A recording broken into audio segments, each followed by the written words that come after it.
আসসালামু আলাইকুম প্রিয় ভাই বোনেরা, সবাই কেমন আছেন? আশা করি ভালো আছেন। আলহামদুলিল্লাহ, আমিও ভালো আছি। অল্প করে একটু গরুর মাংস বসাই দিতেছি। দিয়ে দিলাম এখানে সব মশলা, হলুদ, মরিচ, আদা, রসুন, জিরা, পেঁয়াজ কুচি, পরিমাণ মতো দিলাম লবণ। এখন দিয়ে দিচ্ছি সরিষার তেল।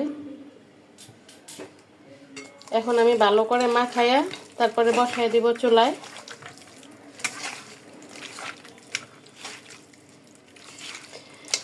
আমি আগে একটু কষায়া নিই, কষানি হলে আমি প্রেসার কুকারে দিয়ে মাংসটা সিদ্ধ করে নিব।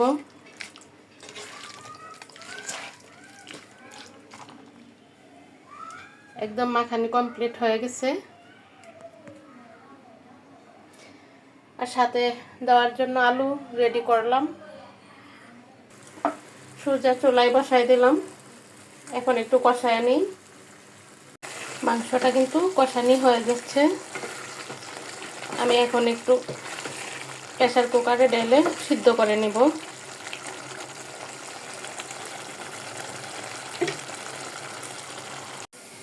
মাংসটা কিন্তু হয়ে গেছে। আমি একটু বাগার দিয়ে দিচ্ছি।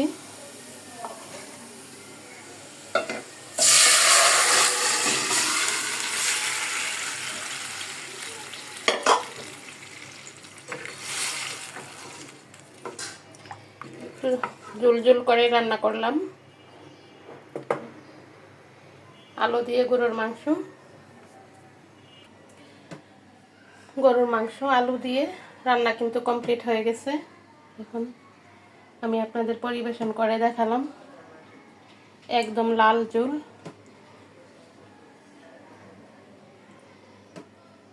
এই লাল তরকারিটা রুটি দিয়ে খাইতে অনেক ভালো লাগবে, গরম ভাতের সাথেও ভালো লাগবে। সবাই ভালো থাকবেন। আসসালামু আলাইকুম।